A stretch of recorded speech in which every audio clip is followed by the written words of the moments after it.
Assalamualaikum warahmatullahi wabarakatuh. Selamat sore, salam sejahtera untuk kita semua. Salam Om Swastiastu, Namo Buddhaya, dan salam kebajikan. Kami ucapkan terima kasih dan selamat datang kepada yang terhormat Bapak Taufik Nur Adi Eskom MT, selaku Kaprodi Sistem Informasi. Yang terhormat Bapak Wahyu Wicaksono STMM Mkom, selaku Koordinator Mata Kuliah Rekayasa Proses Bisnis, selaku Koordinator Mata Kuliah Pelatihan dan Sertifikasi.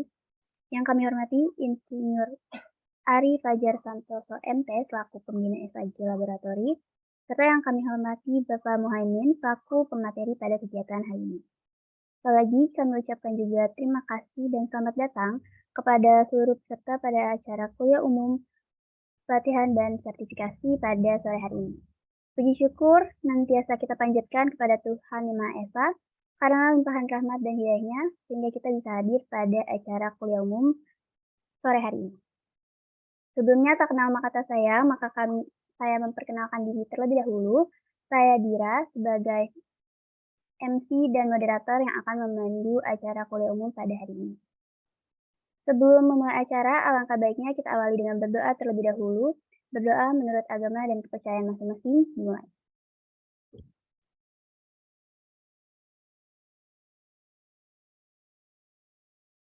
Berdoa tidak pernah selesai.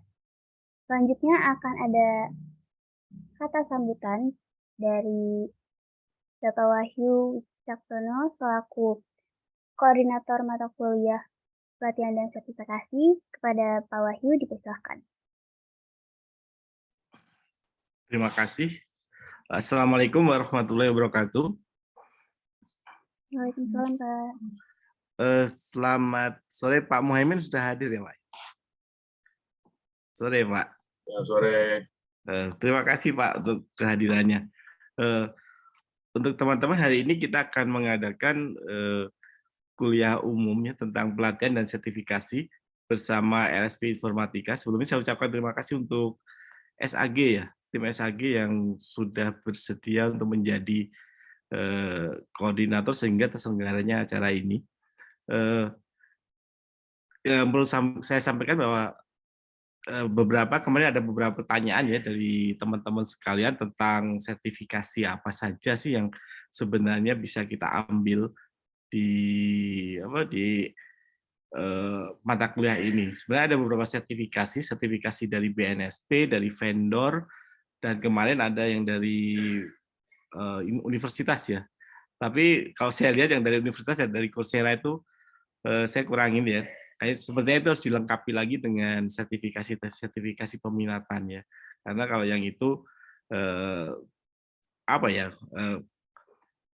bagus tapi mungkin belum teruji kompetensinya ya. Mungkin nanti ada pertambahan yang lain. Nah, sertifikasi yang diadakan oleh LSP Informatika ini berbasisnya adalah BNSP. Jadi lebih ke sertifikat kompeten, Pak ya.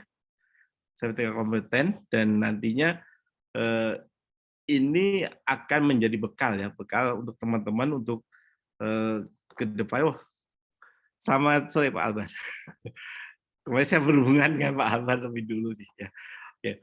Nah nanti ini akan menjadi hal yang penting ya untuk adik-adik teman-teman sekalian bahwa sertifikasi ini akan menjadi bekal setelah lulus. Karena persaingan dunia kerja semakin ketat dan tidak hanya mengandalkan ijazah saja, perlu keterampilan-keterampilan yang diuji. Karena kalau ijazah saja, ya banyak beberapa yang begitu masuk ke lapangan kerja, IPK-nya tinggi dan sebagainya, ternyata kemampuannya tidak sesuai dengan yang diharapkan oleh perusahaan. Nah, dengan bekal sertifikat kompeten ini diharapkan nanti teman-teman akan bisa mempunyai peluang lebih besar ya untuk dapat diterima di industri. Itu saja dari saya. Semoga acara ini bisa berlangsung dengan baik dan teman-teman mengikuti serta nanti setelah di akhir tolong diisi absensi kehadiran dan apa yang mau diambil sertifikatnya. Dari penjelasan Pak Muhaimin nanti akan terlihat ya sertifikasi apa yang bisa diambil oleh teman-teman sekalian. Oke, terima kasih. Ini sambutan saya. Terima kasih Pak Mohaimin untuk kehadirannya, dan saya harapkan nanti menjadi modal ya bagi teman-teman untuk kedepannya. Sekian, assalamualaikum warahmatullahi wabarakatuh. Waalaikumsalam warahmatullahi wabarakatuh. Terima kasih Pak Wahyu atas sambutannya. Selanjutnya akan ada perkenalan narasumber kita, yaitu Pak Mohaimin. Ini untuk operator bisa ditampilkan. Oke, jadi narasumber kita hari ini adalah Pak Mohaimin Eskom SHMMM-Kom. Beliau merupakan Ketua LSP Informatika dan dosen Universitas Muhammadiyah Jakarta, serta Master Asesor BNSP. Dan untuk pengalaman profesional sendiri, beberapa di antaranya adalah yang pertama pengembangan aplikasi, lalu ada konsultan ICT Blueprint, konsultan tata kelola TI, tim penyusun naskah akademik pedoman audit keamanan informasi BSSN, tim perumus SKKNI bidang software development Kominfo, tim perumus peta okupansi TIKA nasional, dan asesor kompetensi BNSP. Mungkin kita sapa dulu. Halo Pak Mohaimin. Ya, selamat sore semuanya. Sore Pak. Selamat sore. Ya, Mbak Nisa, terima kasih. Ya Pak, gimana kabarnya Pak hari ini? Alhamdulillah baik nih. Alhamdulillah. Oke, mungkin bisa untuk mempersingkat waktu, mungkin bisa langsung saja ya Pak pemberian materinya. Pada Pak Mohaimin, waktu dan tempat dipersilakan. Saya izin share screen dulu ya. Suara saya bisa terdengar dengan jelas? Bisa Pak? Bisa ya. Oke. Ini masih disable nih Mbak. Masih disable. Sekarang sudah bisa belum Pak? Oke, bisa. Oke. Oke, saya install dulu.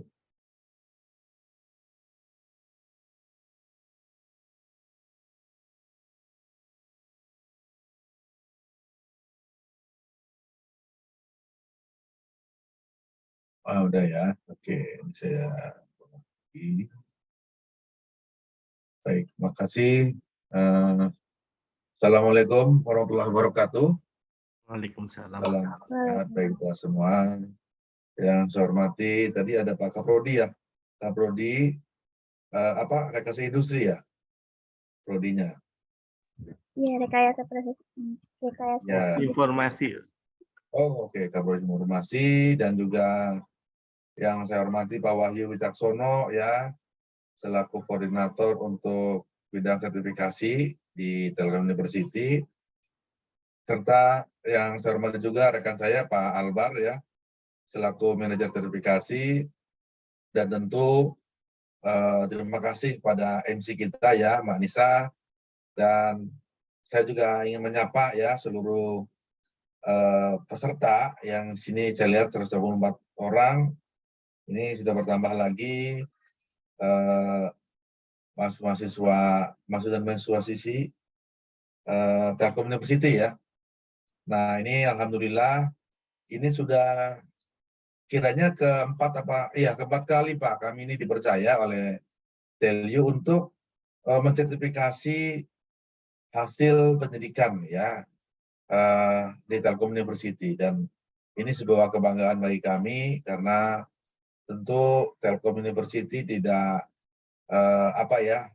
istilahnya itu tidak mudah ya memilih mitra kecuali yang telah mereka review sebelumnya, dan sekali lagi alhamdulillah kami merasa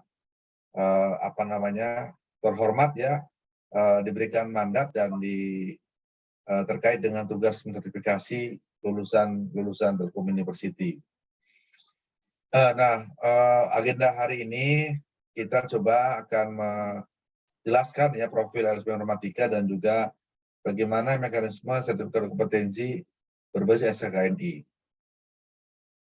Jadi ada beberapa pointer di situ ya, para rekan-rekan mahasiswa semuanya. Jadi ada nanti profil kita jelaskan supaya mengenal juga ya apa itu informatika dan juga apa itu sertifikat kompetensi ya, apa urgensinya, bagaimana kepentingannya ya, urgensinya terhadap bekal ya, bekal atau daya nilai tambah lah pada para lulusan. Dan yang terakhir kita akan simak bagaimana sih prosedur pelaksanaannya gitu ya. Oke. Nah, ini adalah lisensi ya yang diberikan oleh negara kepada kami ya. Jadi kami merupakan LSP pihak ketiga. Nah, ini penting saya berikan pemahaman ya. Jadi LSP itu ada 3 jenis ya. Jenis pihak satu itu biasanya untuk mensertifikasi lulusannya. Biasanya di vokasi ya, seperti SMA SMK atau program D3, D4 itu namanya P1 biasanya. Nah, kalau P2 itu biasanya mensertifikasi jejaringnya, industri jejaringnya ya, misalkan pertanian ya, tentu ya Kementerian Pertanian membuat LSP P2 untuk membina bidang pertanian. Atau KFC ya, KFC juga punya sertifikasi mungkin untuk pegawainya gitu ya. Nah, kalau kami ini jenis P3 itu bisa mensertifikasi umum, baik hasil pendidikan pelatihan, tenaga-tenaga ahli ya dari industri maupun perpanjangan. Nah, jadi lebih luas ya kewenangan yang diberikan sehingga ini menjadikan preferensi biasanya ya untuk industri ketika dia mau sertifikasi. Nah, LSP kami ini didukung oleh 3 institusi ya. Jadi ada Aptikom ya selaku pemrakarsa, ada juga Kominfo selaku sektor kementerian pendukung, dan ini ada asosiasi IPKIN dan juga ada yang lainnya. Nah, oleh karenanya dengan berbekal 3 dukungan organisasi besar ini, BNSP memberikan lisensi ya. Jadi tugas-tugas BNSP kita yang melaksanakan. Jadi sebenarnya kita tuh on behalf BNSP gitu ya, on behalf BNSP gitu ya secara kelembagaan. Nah, ini kira-kira ya hubungan antara jalur kompetensi ekosistemnya dengan lembaga lainnya ya. Jadi BNSP memberikan lisensi kepada kami untuk melakukan asesmen sertifikasi ya atau uji kompetensi. Nah, dari mana pesertanya? Itu dari 3 jenis ya, industri atau institusi, lembaga diklat maupun masyarakat ya. Nah, untuk menjadi peserta uji itu ada syaratnya ya, nanti kita jelaskan ya, ada namanya syarat dasar peserta.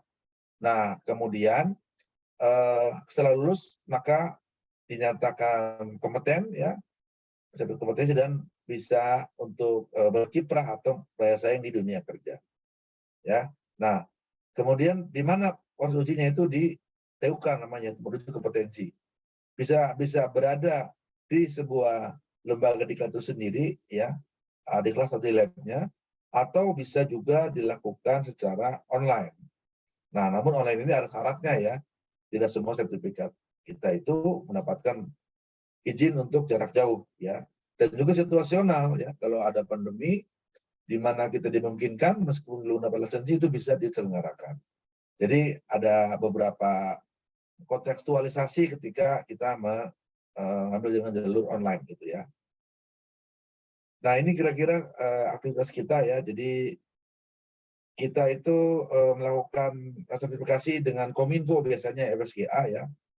Juga dengan BNSP juga ada program. Nah, yang sekarang ini sertifikasi mandiri nih ya dengan Telkom University kategorinya, karena bukan negara yang membiayai ya. Jadi kalau ada mungkin para mahasiswa ada sertifikasi yang gratis atau apa, itu memang negara yang memberikan ya. Ada negara yang membiayai gitu ya. Nah, kalau yang kita ini kan mandiri ya, mandiri berdasarkan kebutuhan-kebutuhan khusus dari lembaga atau kampus-kampus yang ingin sertifikasi. Ada juga seminar nasional, internasional ya, dan juga ada pelatihan nasional kompetensi. Jadi cukup banyak kegiatan kami. Nah, ini adalah jejaring kami ya. Di sini kita lihat ada Telkom University di Jawa Barat ya, ada juga IT Telkom di Jawa Tengah. Jadi di Sumbar juga ada, Medan sampai ke Papua ya. Alhamdulillah sudah menyebar di seluruh Indonesia, dan tujuannya adalah menumbuh kembangkan ekosistem sertifikasi kompetensi ya, seperti itu. Nah, ini adalah skup lisensi yang ada atau yang dimiliki oleh LSP Normatika. Nah, jadi kalau Anda lihat di sini semua ya, Ini totalnya ada 33 ya skema sertifikasi ya. Nah, namun dari 33 ini ya itu tidak semuanya bisa terselenggara ternyata ya. Jadi ada beberapa yang belum diselenggarakan karena proses penekanan unit kompetensi ya. Nah, karena ini dari Australia ya, nomor 1 ini belum bisa dilaksanakan. Kemudian juga ada IT planning ya, ini juga belum bisa dilaksanakan. Satu lagi CEO. Nah, ini juga belum bisa dilaksanakan ya. Nah, selain itu bisa dipilih ya. Nah, namun untuk level mahasiswa ini kalau kita lihat ya, ini kan KKNI ini ya, 1-9. Ini ada maknanya nih ya. 1-9 itu, nah nih ya sebentar. Nah, jadi kalau kita lihat di dalam strata KKNI ya atau Kerangka Kerja Kualifikasi Nasional Indonesia, itu sebetulnya apa sih? Sebetulnya ini adalah penjenjangan dari level-level sebuah kualifikasi ya. Nah, ini misalkan ya level 1, 2, 3 ini itu jenjang untuk pekerja-pekerja operasional, operator ya. Nah, kalau kita lihat di sini, 1 itu SMP, 2 SMA, 3 itu D1, 4 D2, 5 D3. Nah, oleh karena ini berada di lingkungan sarjana pendidikan S1 ya. Nah, kami prefer pilihlah skema-skema yang levelnya 56 ya, 56 ke atas ya. Ya 7, 8 itu lebih tinggi lagi sebetulnya ya persyaratan-persyaratannya. Ya. Nah, jadi 4, 5, 6. Jadi paling tidak 5, 6, 7. Nah, 7 masih dimungkinkan ya. Karena tadi kalau kita lihat ada satu skema di sini yang sering tiap tahun itu namanya arsitektur enterprise. Kenapa kami mengizinkan? Karena mata kuliah yang diberikan itu kalau dibandingkan katakanlah ya, ada S1 di tempat lain bukan di TELU dengan S2 itu kalau bicara IE itu yang paling banyak tuh malah belajarnya itu di TELU gitu ya. Kalau di program pasca sarjana meskipun di S2, saya perhatikan itu tidak sebanyak di Telkom University. Maka kami ngambil kebijakan meskipun 7 itu diperkenankan untuk mahasiswa yang telah melakukan tugas besar ya. Belajar mata kuliah dari terkait IE yang kemarin saya pernah gali ada 4 mata kuliah ya, dan juga ada tugas besar. Jadi itu kita merekomendasikan boleh diambil ya. Tapi kalau jauh dari situ kami juga nggak berani karena takut pada nggak lulus gitu ya. Nah itu saja. Nah di sini ya sudah kita petakan. Nah mungkin lebih jelas lagi di bagian ini berikutnya. Nah ini dia nih ya. Jadi bagi mahasiswa ini kan tingkat akhir ya, hampir tingkat akhir ya. Mungkin Mbak Nisa ini semuanya apakah sudah semester berapa rata-rata nih yang hadir? Halo Mbak Nisa. Rata-rata semester berapa ya? Mungkin Pak Wahyu bisa cerita nggak? Ini yang hadir ini atau yang mau sertifikasi itu rata-rata itu atau minimum semester berapa nih yang akan disertifikasi? Kalau nggak salah semester 7 ya, sertifikasi Oke. itu ya?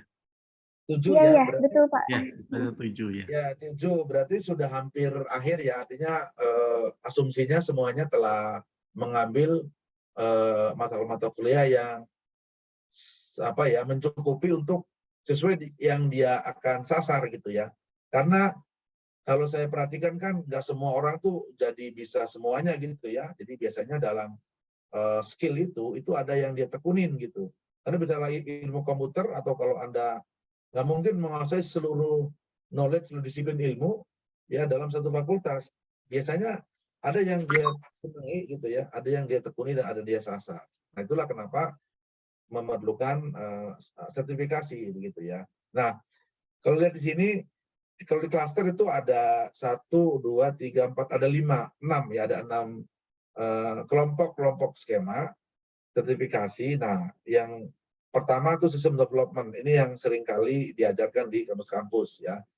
ada sistem analis misalkan ya, itu KKN-nya level 8, tetapi syarat-syaratnya ya dia harus minimum dapat nilai B untuk mata kuliah terkait perancangan sistem atau RPL gitu ya, dan udah pernah membuat dokumen-dokumen terkait dengan sistem Requirement Specification atau SRS ya, itu. Kemudian ada programmer. Nah, programmer ini itu di labeling level 5 ya. Nah, di sini teman-teman yang akan ngambil programmer itu harus pernah membuat sebuah program berbasis web maupun OOP gitu ya, yang nantinya akan kita uji. Ada juga kalau programmer ini lebih generik dia ya. Kalau di situ jadi kita nggak memutarkan bahasa pemrograman karena memang programmer ini sifatnya dia beberapa bahasa pemrograman. Jadi kita serahkan ya, terserah apa yang dikuasai, tapi unsur-unsur unitnya itu masuk ya, seperti membuat spek program, membuat pemrograman terstruktur ya, yang penting-pentingnya ya, membuat UI dan membuat program berbasis object oriented. Nah, kalau lebih cenderung kepada bermain di database, saya sarankan mengambil pemrograman basis data. Ini levelnya 6 ya. Ada juga pengembang web. Nah, ya ini juga lebih tinggi level KKNI-nya ya, karena di sini sebetulnya peserta diharapkan mengenal front end dan back end pemrograman web ya. Boleh dibilang kasarnya full stack developer lah yang sering ya. Jadi kalau ada yang dari full stack developer, Anda punya ini itu lebih prefer biasanya karena unit-unitnya itu merefleksikan front end dan back end developer ya. Nah, kalau yang junior-junior ini itu sebetulnya kami tidak rekomendasikan ya, kecuali mahasiswa itu tidak berani ya, karena mungkin wah saya kayaknya nggak pede nih ngambil yang 56 setelah lihat kondisinya. Dan di beberapa tempat mereka ngambil yang junior web developer kalau memang merasa dirinya tidak itu tajam ya di bidang ini sebetulnya cenderung pada front end developer ya. Kalau jadi membuat front end dengan HTML, CSS, JavaScript gitu ya. Dan dia bisa membuat UI untuk membantu requirement engineering ya, maupun membantu programmer senior ya dalam membuat web. Berguna nggak sih? Ya berguna ya. Berguna dalam pekerjaan, pasti berguna gitu ya. Panjang dia bisa mendemonstrasikan hasil sertifikasinya gitu ya. Nah, jadi kenapa nggak saya centang ini? Karena kan tadi ini sudah ngasih satu ya, jadi sebaiknya ngambil yang ini. Cuman saya kayak lagi jangan paksa juga kalau kadar saya ini memang belum bisa full stack misalkan. Ya udah ya karena bisanya junior ya junior gitu ya. Daripada membayar tapi nanti nggak lulus, itu yang saya hindari ya, karena kan para mahasiswa ini pasti investasi untuk ini gitu ya. Oke, berikutnya ini bidang IT governance ya. Jadi di sini ada enterprise architect ya, ada IT auditor, ada auditor media IT, ICT project manager, dan IT project supervisor. Nah, kami di LSP merekomendasikan 3 ini yang dapat diambil oleh rekan-rekan mahasiswa ya yang mau lulus ini. Kenapa ini? Karena kalau bicara IE, kenapa kami berani merekomendasikan? Karena tadi ya, saya sampaikan setelah kami teliti, rupa-rupanya belajar IE ini cukup banyak mata kuliahnya dan ada tugas besar pula gitu ya. Dan beberapa tahun lalu juga banyak yang lulus gitu ya, banyak yang kompeten gitu ya. Nah, itu ya, jadi kami ya merekomendasikan untuk diambil ya. Namun IT auditor sepertinya kami agak mungkin tidak merekomendasikan gitu ya, karena ini cukup banyak unitnya dan harus pernah mengaudit sebuah perusahaan gitu ya, bagaimana merencanakan IT, ya mengembangkan, mengoperasikan, ya keamanan ya, itu cukup banyak. Nah, jadi saya khawatir kalau ngambil ini karena tidak pernah di lapangan itu akan banyak yang tidak lulus gitu ya. Makanya kalau senang di audit, saya rekomendasikan milih auditor media IT ya. Kalau yang project manager, jangan yang PM ini cukup tinggi ini ya. Jadi biasanya untuk industri. Jadi kami sarankan IT project supervisor. Isinya sebetulnya unit di IT Project Manager, tapi tidak sebanyak Project Manager. Kalau nggak salah ada 5 unit ya. Kalau ini kan semuanya ada 10 unit ya. Nah itu ya, jadi ini yang kami prefer untuk yang senang di IT governance ya. Nah untuk yang IT management, kami punya 3 ya, manajer pengelolaan IT sama supervisor pengelolaan IT. Nah saya prefer sih nomor 2 ya, supervisor pengelolaan IT, karena ini tidak apa ya, tidak lebih rumit dari yang ini kan manajer ya. Manajer kan artinya biasanya untuk industri ya. Jadi pilihlah nomor yang 2, supervisor, untuk yang area IT Business Management. Ya, ini juga ke ITIL kok rujukannya gitu ya. Kalau pernah belajar ITIL ya sepertinya sih tidak sulit ya untuk mengambil sertifikasi ini. Nah, kalau yang infrastruktur IT itu ada junior cyber security ya, ada cloud computing architect, ada computing engineer, ada network administrator.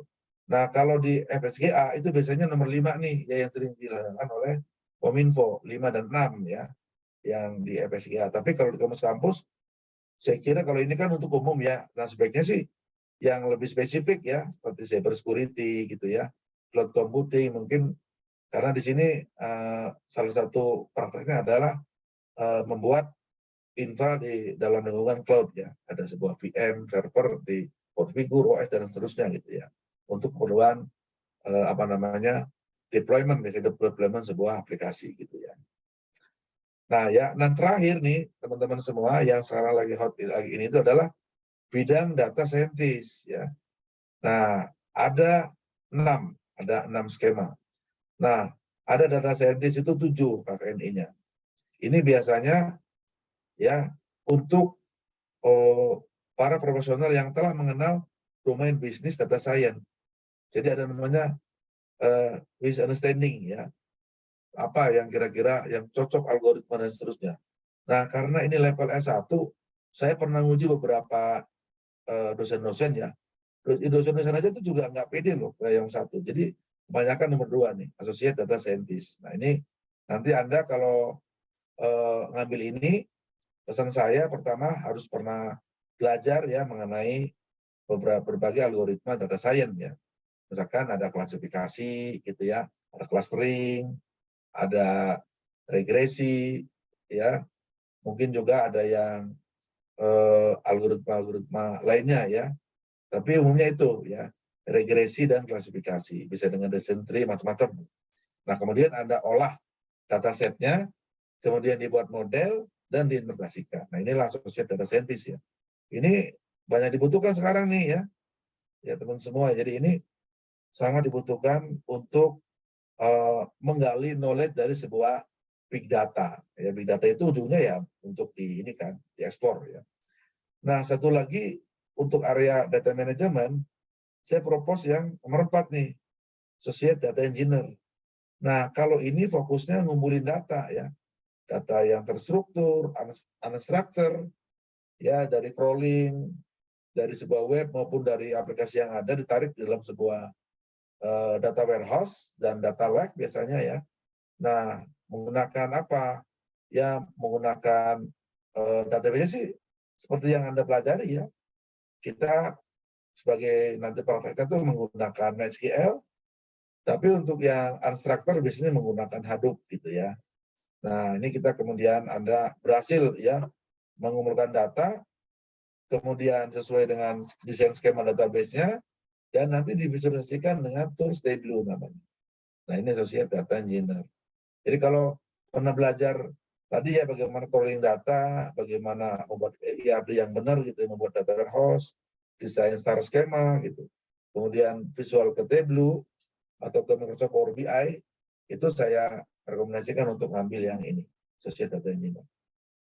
Ya, jadi ini juga sekarang di bidang AI ya dibutuhkan banyak sekali ya, yang ahli-ahli di 2 tadi ya, data engineer dan data scientist. Nah, terakhir ini yang support ya, jadi untuk tool saja nih, kalau yang sedang graphic designer ya, tapi levelnya junior nih, ini level sorry ini ketiga kayaknya ya, bukan 2 nih, salah 3 nih. Ya, jadi tidak dilarang juga kalau ingin bakal bekerja atau supporting keahlian untuk tadi ya membantu proses prototyping sistem ya, Ini juga penting ya, bisa diambil. Nah, jadi kira-kira ini ya, untuk rekan-rekan mahasiswa, merekomendasikan dari kelompok-kelompok skema ini yang mungkin bisa dipilih ya oleh teman-teman di Telkom University. Ya, nanti masing-masing ini ada SRNI-nya, seperti apa nanti akan saya jelaskan lebih lanjut ya. Sementara saya ini dulu ya, jadi untuk mengenai gambaran apa sih yang harus apa yang dipilih gitu ya, seperti itu. Oke, selanjutnya, nah ini saya ingin menjelaskan nih, kadang untuk apa sih sertifikat kompetensi gitu ya? Kenapa mesti bayar mahal-mahal untuk apa sih nilai tambahnya gitu ya? Apa bedanya dengan sertifikat lain yang beredar? Nah ini akan saya jelaskan ya. Ini yang kalau orang paham, ini orang prefer ke sini sebetulnya ya. Nah, ini beda dengan sertifikat biasa loh, sertifikat industri itu bukan produk hukum. Kalau ini produk hukum, ya, ini langsung presiden nih, dan punya nilai legitimasi. Jadi kalau Anda sedikit belajar hukum ya, kalau bicara tanah kan ada sertifikat tanah ya. Orang sertifikatnya apa? Gitu. Ya kan, bukan dari industri, tapi dari negara. Maka dia produk hukum yang merupakan pengakuan dari capaian kemampuan seseorang dalam pekerjaan tertentu yang diterapkan oleh otoritas yang berwenang, yaitu BNSP, pemerintah melalui BNSP, berbasis pada standar kompetensi. Ya. Jadi valid. Nah inilah kalau lihat dari definisi itu, sebenarnya ini ya produk hukum yang punya nilai validitas, valid. Valid kenapa? Karena berbasis pada regulasi gitu ya.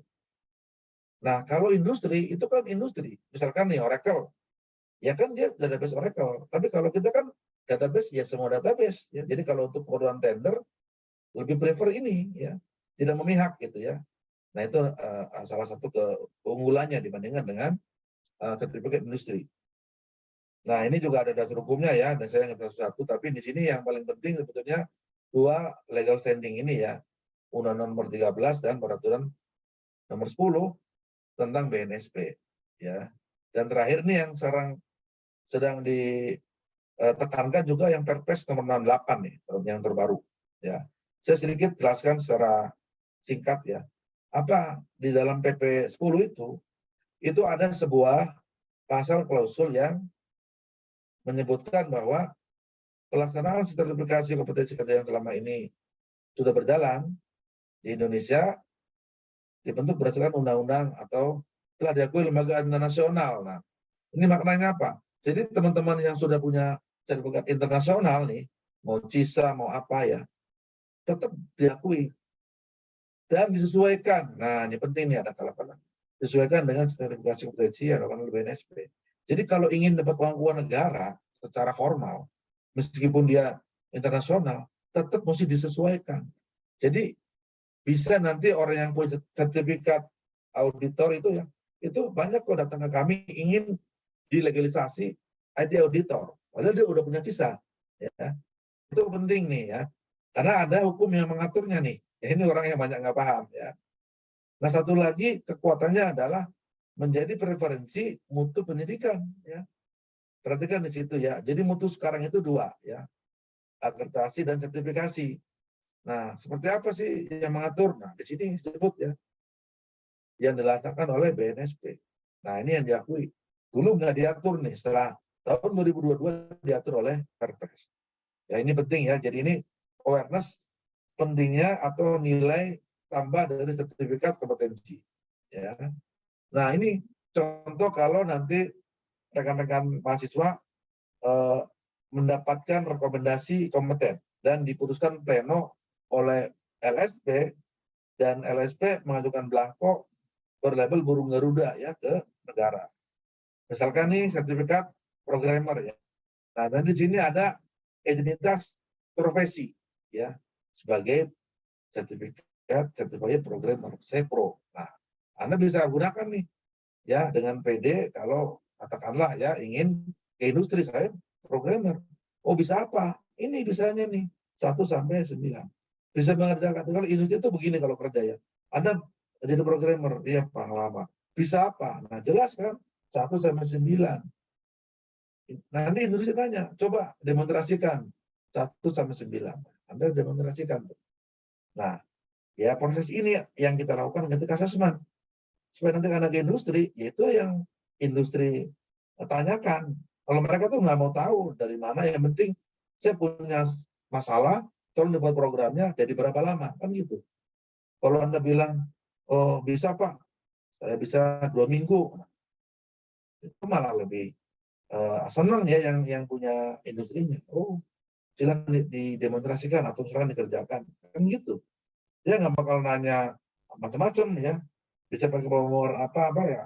Biasanya kalau yang mensyaratkan ya, tapi kalau itu jarang biasanya ya. Yang penting Anda bisa kayak PHP, JavaScript itu sudah prefer kok ya, sudah cukup untuk sebagai entry level gitu ya. Ini contoh yang programmer. Nah, ini yang saya katakan berbasis SKKNI ya. Jadi unit-unit yang ada ini itu tidak sembarang unit ya, tapi dari mana datangnya unit ini ya, itu dari urusan menteri ya kan, tuh urusan menteri tenaga kerja, namanya SKKNI ya, Standar Kompetensi Kerja Nasional Indonesia. Jadi secara hukum ya itu kuat ya, valid tuh, menggunakan program. Apa sih unsur-unsurnya disebut Anda menguasai ini? Ya ini, menggunakan metode pengembangan program, menggunakan direct program ya. Kemudian di sini ada mengenal bagaimana konteks diagram, DFD, IRD, dan diagram OOP gitu ya. Nah itu ya, apa kriteria untuk kerjanya di sini ada. Jadi ini semua berbasis SKKNI. Ini contoh ya. Nah yang lain itu sama ya. Nanti kami berikan juga ya sebelum ujian apa kisi-kisinya. Ya inilah kisi-kisinya nih. Dan ini open, terbuka ya. Open. Jadi kalau Anda sebelum diuji sebaiknya baca dulu, saya bisa nggak sih menggunakan ini? Terus, oh, kok ada kata-kata konteks diagram ya? Saya pernah belajar nggak ya? Oh, ada kata-kata IRD, saya pernah belajar nggak ya? Sudah belajar, saya pernah nggak mempraktekkan itu? Nah, jadi karena disebut lulus itu, untuk satu unit ini ya, itu mesti menguasai 5 dimensi kompetensi ya. Jadi bisa mengerjakan namanya task skill, program aktivitasnya, kemudian bisa mengelola berbagai diagram ini namanya TMS, dan Anda juga akan di-challenging mengenai CMS ya, contingency management skill. Misalnya Anda mampu membuat IRD, ya ditunjukkanlah ke asesor.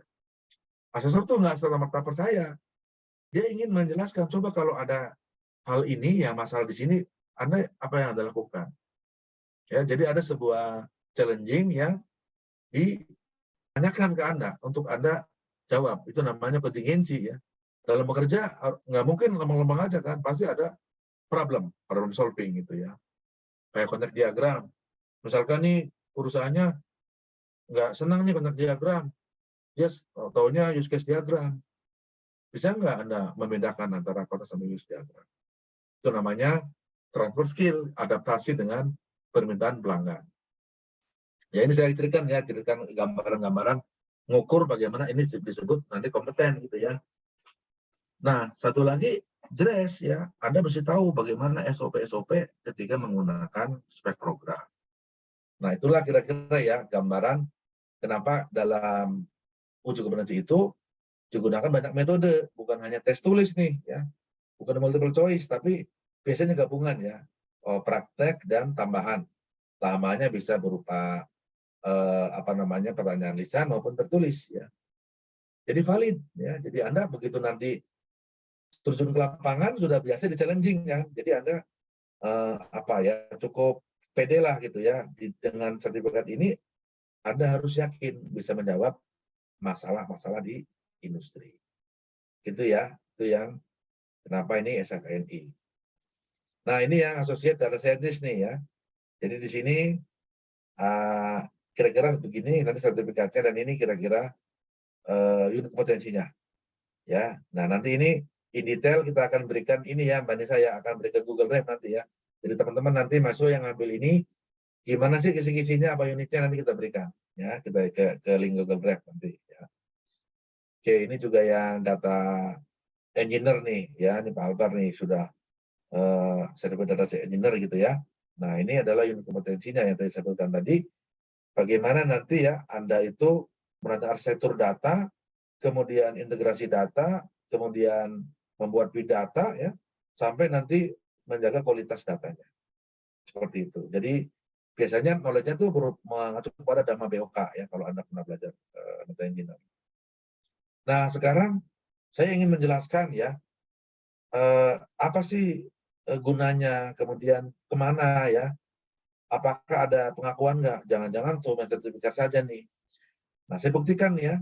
Nah, ini kalau Anda nanti menjadi tenaga ahli, sekarang itu di pemerintah, ini di Kumham ya, dalam proyek-proyek mereka, dalam rekrutmen PNS, itu merefer kepada sertifikat PNSP. Contoh ya, contoh nih ya, ahli konsultan senior, semanalis, S2 minimal 10 tahun, memiliki sertifikat kompetensi semanalis. Ya, tuh ini ada jelas ya, sudah menjadi sebuah syarat ya. Programmer misalkan nih, ya ini juga harus sertifikat programmer dari PNSP. Nah, ini penting ya. Ini diakui negara nih. Artinya negara merefer ke sini. Ya, kenapa? Karena tidak memihak tadi. Ya. Nah, ini contoh di BPN ya. Ini juga sudah mensyaratkan ya sertifikat PNSP untuk pekerjaan pemerintah. Oke ya, jadi itu ini saya apa maksudnya nih? Maksudnya bahwa sertifikat ini recognize ya. Recognize dan jadikan preferensi ya, baik di industri maupun di pemerintah. Ya, seperti itu. Sehingga nanti kalau Anda ingin jadi PNS ya lebih prefer, atau Anda ke industri juga lebih prefer lagi ya. Karena SKN itu disepakati oleh 3 pihak ya. Industri, akademisi, dan praktisi. Itu ya kira-kira ya penjelasan mengenai kekuatan atau nilai tambah sertifikat kompetensi BNSP. Nah, sekarang terakhir nih, gimana sih cara ujiannya gitu ya, gambarnya gimana, apa sih step-stepnya gitu ya. Nah, inilah kira-kira ya gambaran hubungan antara sertifikat kompetensi dengan bahan ajar. Nah, harusnya lembaga-lembaga diklat itu ketika membuat bahan ajar mengacu kepada SKNI ya. Supaya apa? Supaya mata kuliah yang diajarkan itu betul-betul relate kepada SKNI.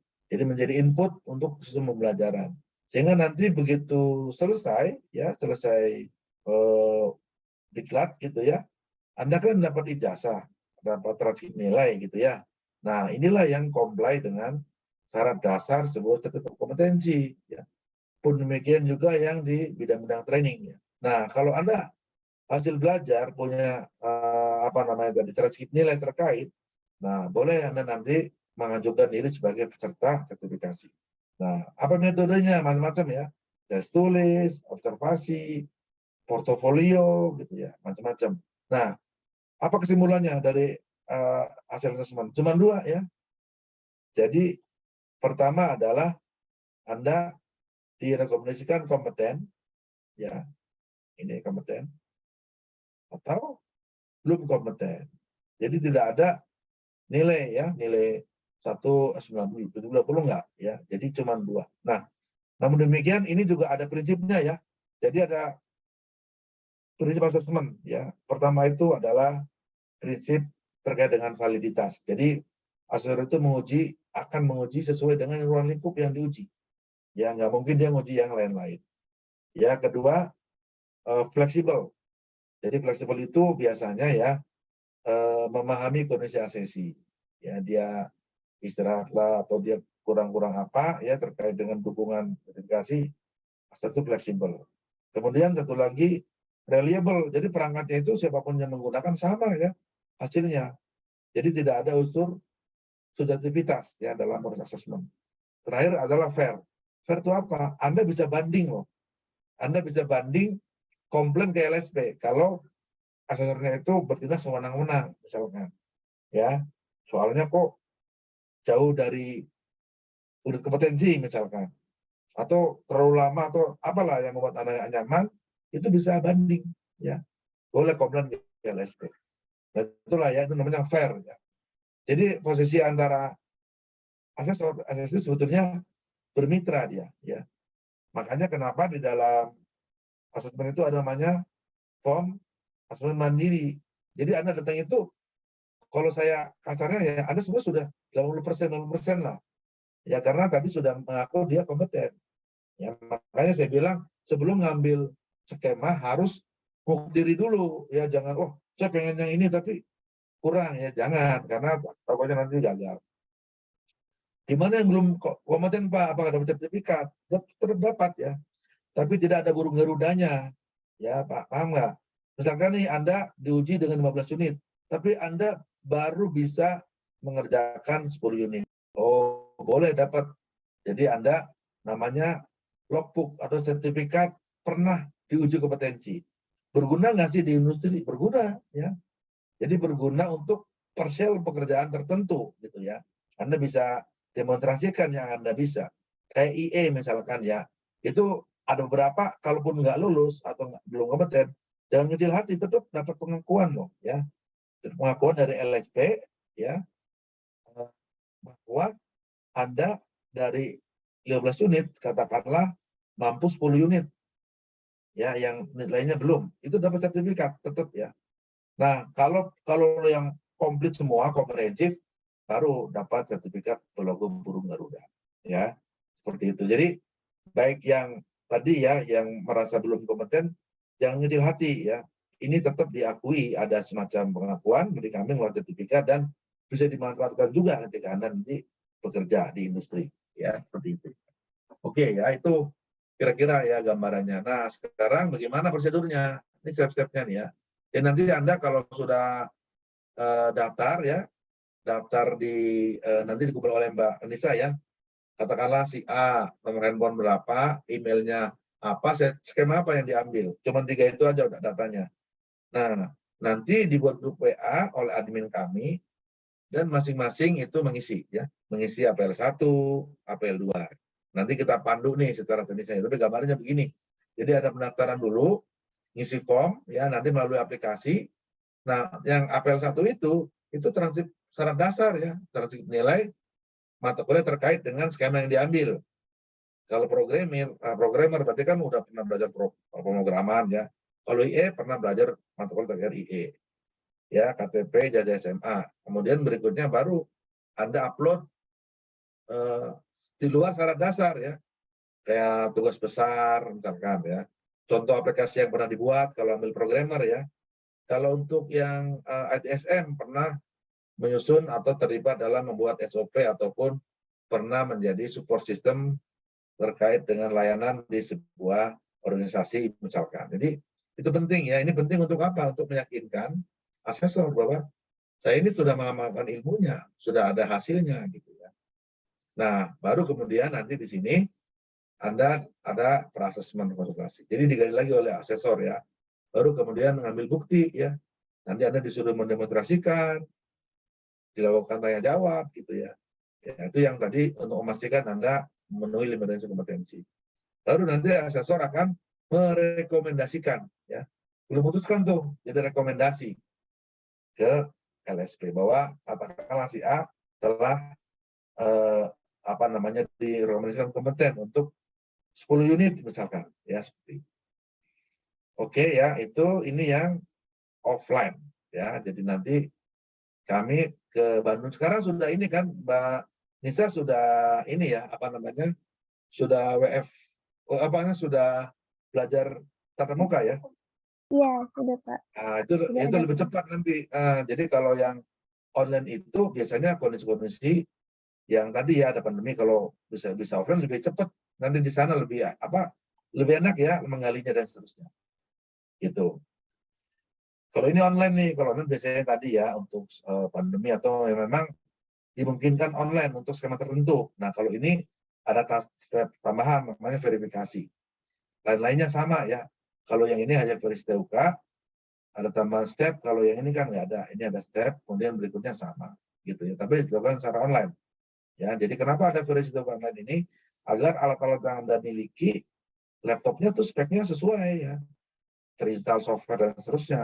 Jangan sampai begitu diuji, wah saya belum install Pak. Nah, ini dia ya. Jadi ada step dipastikan dulu ya. ujinya itu mudah terselenggara. Ya, itu kira-kira ya penjelasan singkat mengenai apa tadi profil LSP, kemudian kompetensi dan juga bagaimana proses pelaksanaan. Nah, sebagaimana sebelumnya tahun ini juga kita adakan semacam penguatan ya, atau penguatan boleh dibilang sih training khusus ya.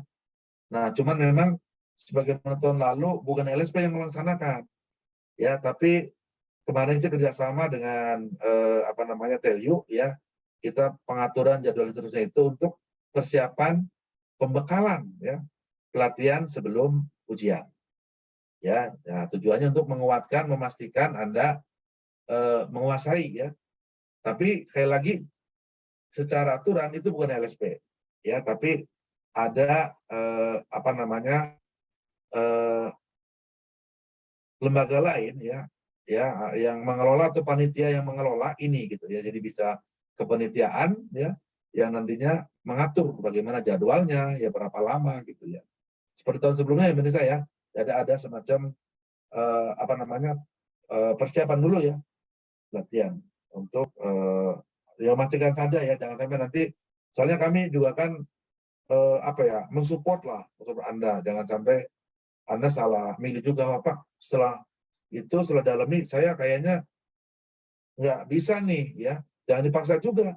Kalau saya kayaknya junior dulu, nggak apa-apa. Jangan sampai begitu udah daftar, udah diuji, gagal, terus minta ulang, itu bayarnya 2 kali. Jadi mendingan sebelum itu kan kita belikan dulu ya briefing, sehingga tadinya katakanlah milih ini, Pak bisa nggak saya mau, oh boleh aja gitu ya. Apa turun apa namanya standar. Karena mungkin ada yang belum belajarilah barangkali gitu ya. Oke, saya kira seperti itu Mbak Nisa ya penjelasannya pada teman-teman. Tapi sekali lagi tetap semangat ya, karena tahun lalu aja banyak yang lulus ya. Insya Allah dari Telyu itu saya melihat bagus kualitas belajarnya, dosennya bagus-bagus, pasti mahasiswa juga bagus-bagus ya hasilnya itu. Ya, ini saya kira itu Mbak Nisa, saya kembalikan kepada MC. Terima kasih. Oke, baik. Terima kasih banyak Pak Muhaimin. Mungkin untuk selanjutnya akan ada sesi tanya jawab sebentar ya Pak. Bangga, silakan. Oke, untuk teman-teman semua yang ada pertanyaan, boleh langsung aja ketik di kolom chat atau bisa juga raise hand dan nanti akan dipersilakan untuk on mic. Silakan ya kalau ada yang belum jelas.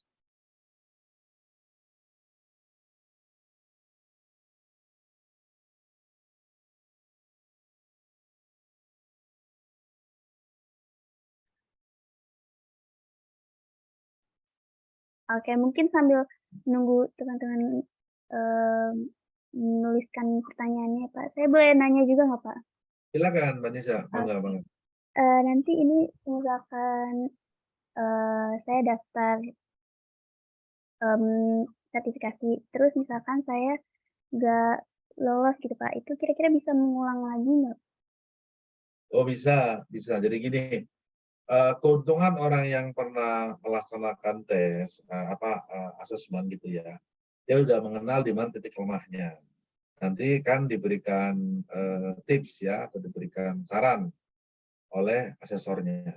Contoh nih Mbak Nisa, tadi kan contoh katakanlah ngambil IE Mbak ya, misalkan gitu ya.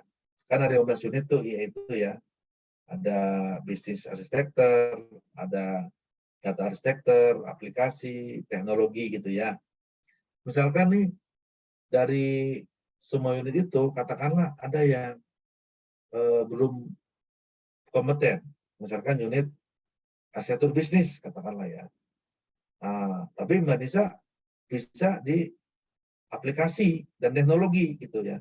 Datanya misalkan belum. Nah, nanti begitu diberikan oleh asesor apa yang perlu dipelajari gitu ya, diberikan juga mungkin tips-tipsnya. Nah, mungkin Mbak Nisa belajar lagi kan, ya Pak, belajar mungkin seminggu lagi, 2 minggu lagi gitu ya. Ya, kemudian begitu mau daftar lagi, yang diuji hanya yang tadi yang kurang aja. Misalkan data arsitektur sama teknologi, data arsitektur sama bisnis arsitektur. Itu mungkin ya yang akan diujikan lagi, dikuatkan lagi. Jadi itu Mbak, apa namanya ininya ya, mekanisme seperti itu. Itu kira-kira. Oke, berarti yang diuji yang belum lulusnya aja ya Pak? Iya, betul. Oke, terima kasih Pak. Selanjutnya ada pertanyaan Pak dari Rizky, kelas SIPA 322. Penyesuaian bagi yang sudah memiliki sertifikasi internasional itu seperti apa ya maksudnya Pak? Ya, jadi gini ya.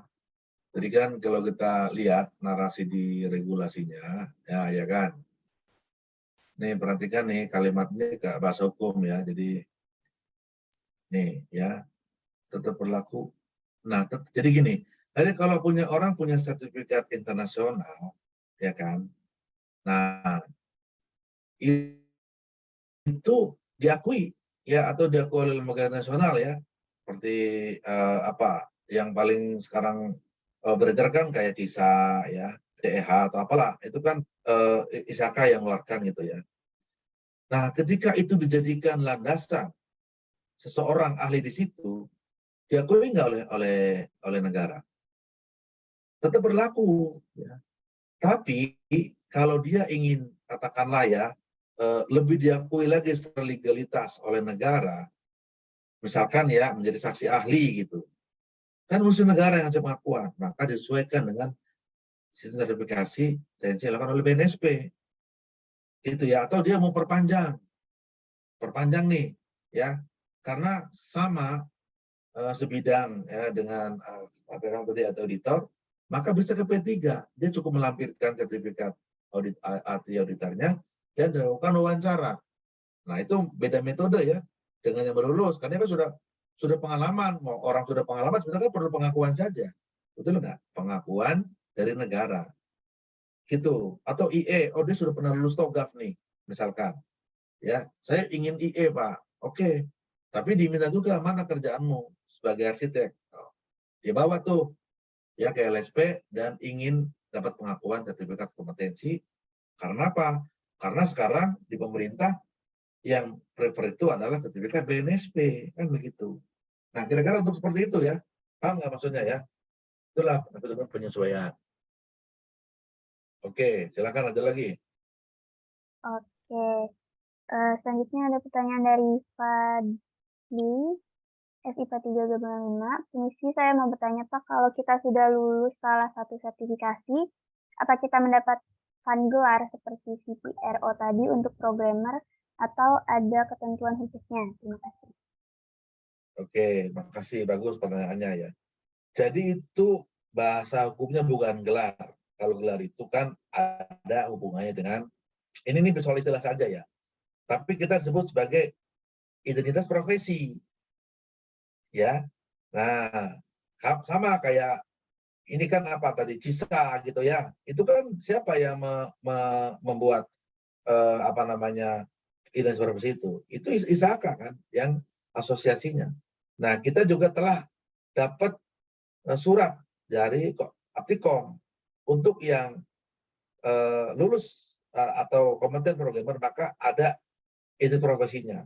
Kasarnya gelar lah bahasa gampang, cuman kan karena bahasa hukum tuh gelar itu untuk akademis ya, kayak Anda kan mungkin S itu gelar, tapi kalau ini yang lebih tepat adalah identitas profesi, dapat certified sebagai programmer kayak tadi ya, ada apa identitas profesi namanya. Maka di sini tuh istilahnya tuh apa kalau bahasa itu ya, di sini tuh adalah karena telah untuk berhak memakai identitas profesi ya. Nah, seperti itu ya Mas ya. Kalau yang jadi Anda bisa pakai itu identitas profesi saya gitu. Jadi mungkin Anda apa gelarnya tuh? Kalau kan ST ya. ST apa Pak? Ya ST, C titik pro. Boleh. Dasarnya ada tuh.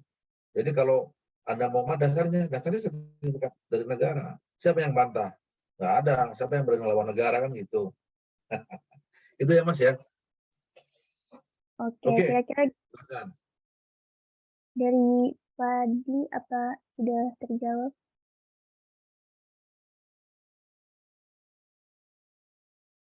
Sudah, oke, terima kasih. Mungkin untuk teman-teman yang lain kalau mau langsung raise hand dan unmute juga boleh ya.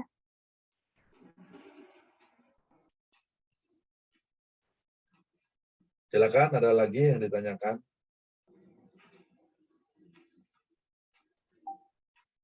Nanti Mungkin saya, untuk oh iya Pak, nanti kenapa Pak? Mbak Nisa untuk rinciannya saya berikan di link Google Drive ya. Oke, Unitnya siap Pak. apa kisi-kisinya itu nanti ada tuh standarnya. Oke, siap Pak. Mungkin sambil menunggu teman-teman lain, saya ada satu pertanyaan lagi Pak. Boleh? Ya, silakan. Oke, kalau untuk sertifikat ini kira-kira apakah ada masa berlakunya Pak? Ada, betul Pak pertanyaannya. Ini berlaku selama 3 tahun. Kenapa kok 3 tahun? Ya, ada batasnya. Karena namanya kompetensi itu ada umurnya. Ada apa ya? Untuk begini ya. Sekarang ini kalau kita bekerja sebagai programmer, ya kan? Dulu kan Visual Basic ya, gitu ya. Turbo Pascal atau Visual Basic ya, Dual LP. Nah, sekarang kira-kira masih relevan nggak? Nggak ada keterkinian. Ya, nah, untungnya apa dengan SHKNI? Itu dia dinamis karena dia tidak melihat kepada merek, kepada bahasa, jadi misalkan ya bahasa pemrograman itu nggak sebut. Nah, di situ kemudian bisa kontekstualisasi ke kekinian. Nah, maka ini kalau sudah 3 tahun itu perlu diperpanjang. Kenapa? Memastikan juga ibarat pilot, kamu dapat sertifikat programmer nih, pernah nggak membuat program? Kan gitu. Kalau 3 tahun berlalu dia diem-diem saja, berarti kan nggak kepake. Nah, itulah profesi ya, itulah kompetensi. Jadi 3 tahun ini dia mau perpanjang, Pak, saya masih jadi programmer, saya masih buat program. Oke, mana buktinya Anda berprogram ini, Pak? Saya sekarang menggunakan bahasa pemrograman adaptif, Pak, ada framework-nya CI atau menggunakan Vue.js atau front end. Nah, itu namanya keterkinian ya. Nah, bolehlah dia diperpanjang. Tapi kalau 3 tahun ya, dia nggak bekerja dengan kesaktiannya, itu gimana kan gitu. Nah, itu berarti kan dipertanyakan nih dia. Mungkin aja begini ya, orang kerja itu kan bukannya pinter ya Mbak ya, dia pinter programmer, tapi attitude-nya jelek, nggak diterima dong di perusahaan. Nah, orang kompeten itu 3 ya, ada skill, ada knowledge ya, skill attitude. Nah, kalau orang 3 ini dimiliki, kompeten ya, itu aktif dengan lingkungan kerja. Ya nggak ego dan seterusnya. Jadi jangan mentang-mentang sakti tapi sombong, biasanya juga bos males, wah ini kok anak nggak bisa kerja sama gitu ya. Nah, itulah kenapa Mbak 3 tahun. Jadi bener nggak sih, ini kan logo kesaktian nih. Bener nggak? Kalau di zaman dulu kan kesaktian kan punya ajian ya. Sekarang tuh ini, jadi kalau ditanya oleh industri, sekarang begini ya, dulu kalau saya dulu kuliah tuh ya, karena belum ada kompetensi, wawancara nih oleh industri. Contoh nih, Manisa, bisa apa? Oh saya bisa semua Pak. Saya bisa database, bisa programmer. Itu kayak palu gada gitu kan. Begitu suruh kerja, bingung karena belum. Nah kalau ini kan benar-benar divalidasi. Bener nggak jadi programmer? Bener dia gitu diuji memang dia bisa buat program gitu ya. Atau database, dia benar diuji database. Sehingga lu kerja, dia pede. Saya bisa apa? Saya bisa kode di database Pak. Gitu. Jangan baru gada. Kalau sekarang kan enggak, dulu kan itu ya. Bisa apa? Bapak maunya apa? Gitu. Nah sekarang tuh nggak begitu ya. Jadi masing-masing harus fokus ya, meskipun belajar semua, tapi harus fokus untuk sebenarnya tuh pegangan ya, untuk survive gitu. Itu kira-kira Mbak Nisa penjelasannya. Oke, terima kasih Pak. Selanjutnya ada lagi nih pertanyaan dari Rizky. Kalau misalkan saya ingin mengambil sertifikasi Computing Engineer dari LSP, berarti saya harus mencari pelatihan di diklat lain, lalu mendaftar di sertifikasi LSP, atau apakah LSP juga menyediakan training? Ya, oke. Asumsinya ya, asumsi kalau Anda ingin ngambil Cloud Computing Engineer, asumsinya nih Anda pernah belajar di kuliahnya mengenai Cloud Computing, ya kan?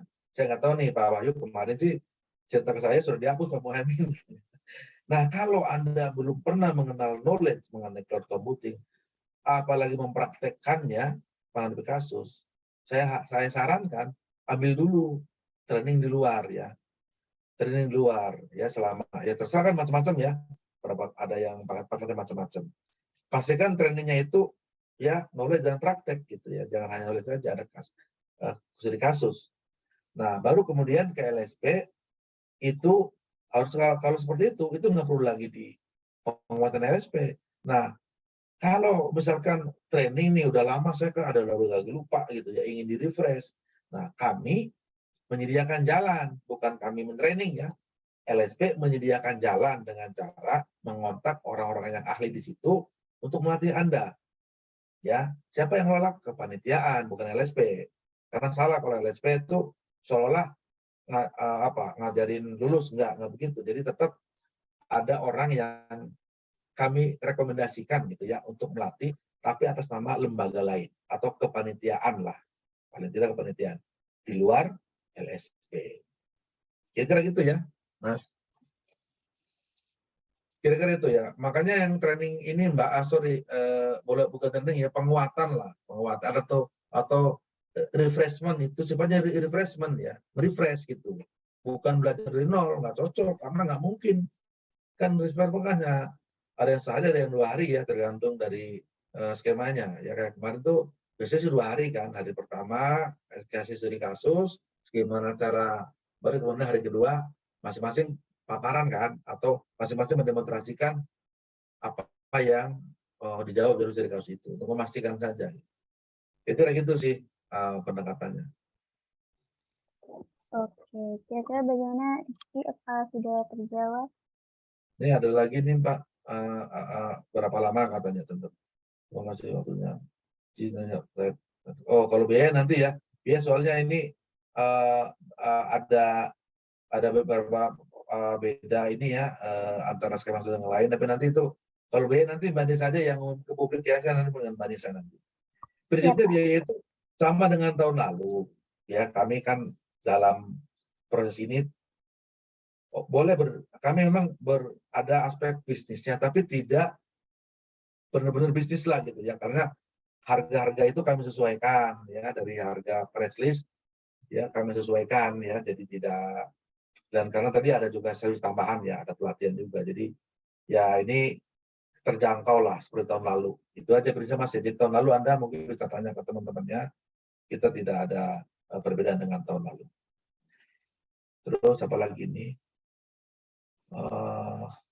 Oke, berapa lama? Nah, berapa lama ini saya sudah memberikan jadwal ke Mbak Nisa ya. Jadi gini, biasanya ya lebih bagus tuh seminggu sebelumnya itu mulai dibuat UPA untuk mengisi APL 1, APL 2. Ya, jadi supaya nanti pas hari hanya itu cepat. Jadi bisa 3 hari sebelumnya ya, kan bisa online tuh kalau ngisi daftar ya. APL 1, APL 2 nanti tektokan dengan admin, sehingga nanti pas hari hanya tuh Anda langsung fokus untuk pengambilan bukti. Nah, mungkin nanti karena ini kan sudah ini yang Mbak Nisa ya, ini teman-teman mahasiswa ini sudah ke Bandung semua ya, bagaimana ya? Dulu kan kita ada online karena kan ada pandemi ya.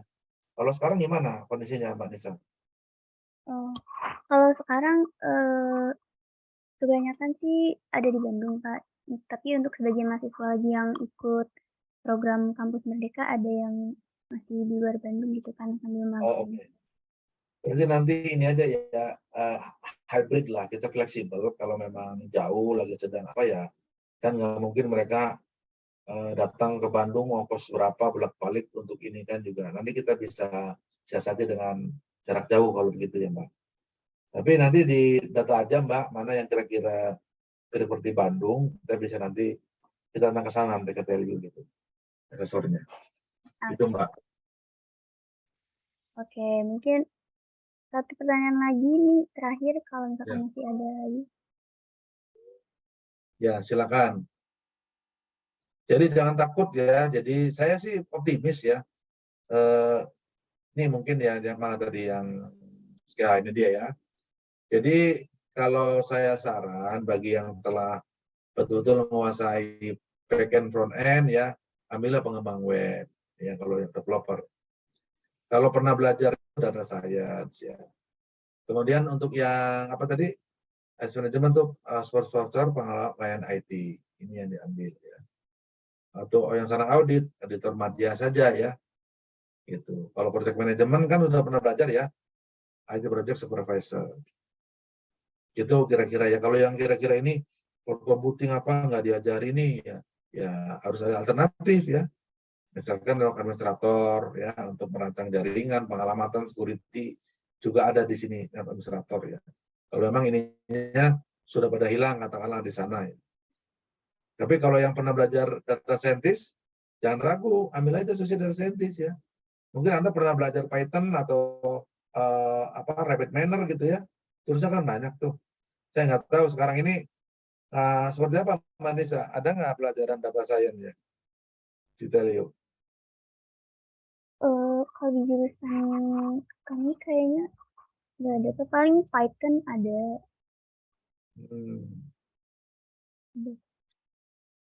Kalau senang data Bergantung sama ambil, kalau tahun lalu tuh ada yang ambil di tahun lalu ya, kalau pada tahun lalu tuh ada yang ambil di BA ya, dari administrator. Nah ini belajar bagaimana mendesain RD, mempopulat ke dalam tools software ya, kemudian meng-create table, select join, update table, trigger gitu ya. Itu di BA tuh. Ya tahun lalu ada. Nah, yang lain-lain kalau nggak salah tahun lalu tuh ada juga yang analis ya. Nah, kalau pemrograman nih, saran saya yang paling sedang itu programmer ya. Gitu. Tapi kalau saya kayaknya programmernya bisanya front end, ambil junior web developer. Nggak apa-apa ya. Gitu.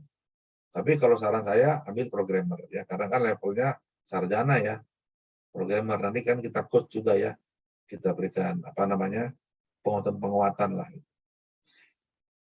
Oh iya Pak, Oke. ternyata ada Pak, RabbitMiner pernah belajar. Oh udah, berarti ambil aja social scientist. Pernah belajar ini kan algoritma mengenai regresi ya. Pernah Iya. ya? Regresi, kemudian klasifikasi gitu ya. Ya ambil langsung data scientist saja Mbak, nomor 2. Silakan ya bagi yang mau konsultasi untuk skema apa, monggo ya. Mumpung masih, ini jam berapa Mbak Nisa?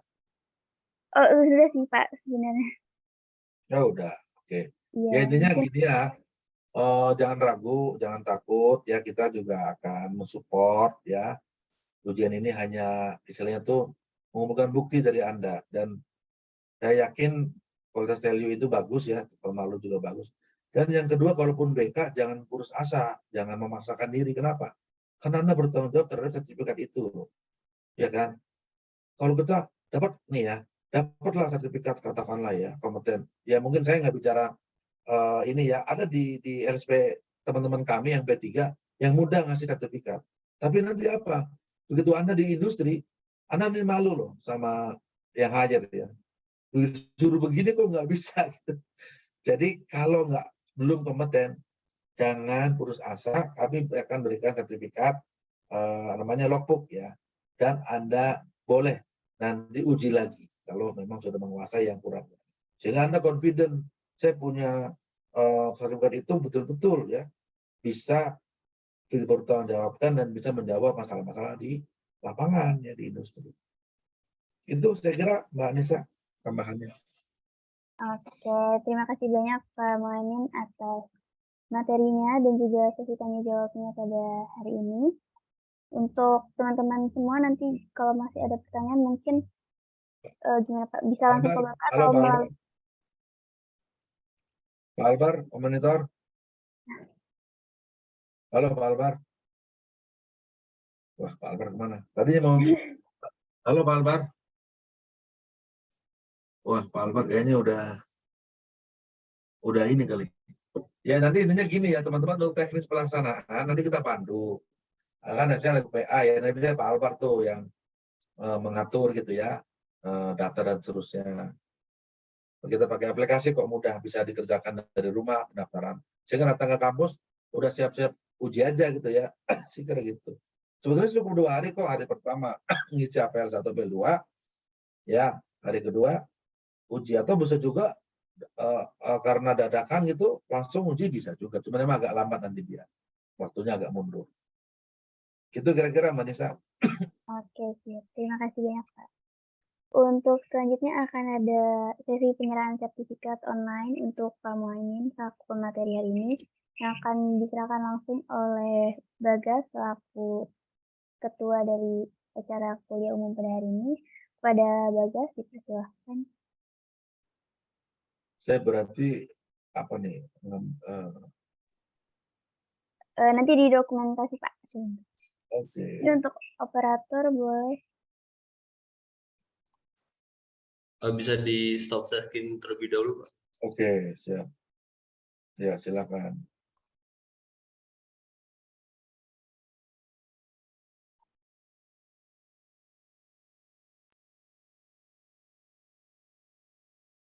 Oke, Pak, ini udah terlihat ya, Pak?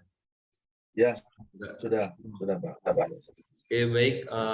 Sebenarnya terima kasih terhadap Bapak Muhaimin yang telah memberikan ilmu dan semua fasilitas yang diterangkan sebagai bekal kepada mahasiswa yang ada di sini pada kuliah, yaitu pelatihan dan sertifikasi.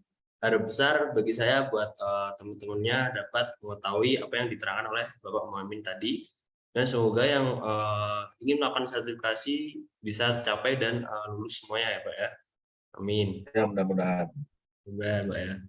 Baik, mungkin untuk seserahannya hanya sebagai batas sebuah poster digital, karena seserahan terbaik itu bukan dilihat dari harganya, Pak, tapi dilihat dari nilai dan ilmu yang diberikan kepada mahasiswa yang ada di sini, gitu, Pak. Oke, Baik. sekian dari saya. Mungkin saya kembalikan ke Dira. Terima kasih, Pak. Ya, terima kasih Mas Bagas atas sertifikatnya. Nanti ini dikirim soft kopinya ya ke saya ya. Ini berguna sekali nih. Saya Oh lagi iya, Pak. terima kasih ya bisa memberikan sharing ya kepada teman-teman mahasiswa dan mahasiswi Telkom University. Iya, Pak. Oke, sekali lagi kami ucapkan terima kasih kepada Pak Muhaimin dan juga pihak LSP Informatika untuk meluangkan waktunya kepada kami. Selanjutnya akan ada sesi dokumentasi untuk teman-teman semua yang belum on cam, mungkin bisa on cam dulu dan akan dipimpin langsung oleh operator. Untuk operator silakan.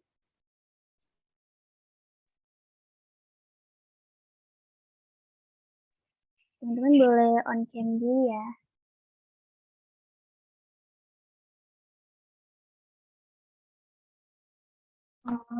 Aku hitung sekarang ya, Dira. Buat slide pertama dulu ya, teman-teman. 3, 2, 1. Terus slide kedua. Ini nggak ada yang on cam nih. Ini. 3, 2, 1. Slide ketiga. 3, 2, 1. Slide keempat. Udah, Dira.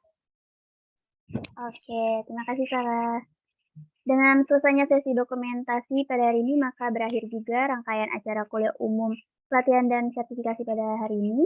Sekali lagi kami ucapkan kepada seluruh teman-teman, Bapak Ibu dosen dan juga pihak LSP yang telah hadir pada acara sore hari ini. Jangan lupa juga untuk teman-teman semua mengisi link absen yang ada di kolom chat dan juga mengisi skema sertifikasi yang akan diambil nantinya. Kami selaku panitia mohon maaf jika ada kesalahan dalam kata ataupun perbuatan. Kami izin pamit. Selamat sore semuanya. Wassalamualaikum warahmatullahi wabarakatuh. Terima kasih semuanya. Waalaikumsalam warahmatullahi wabarakatuh.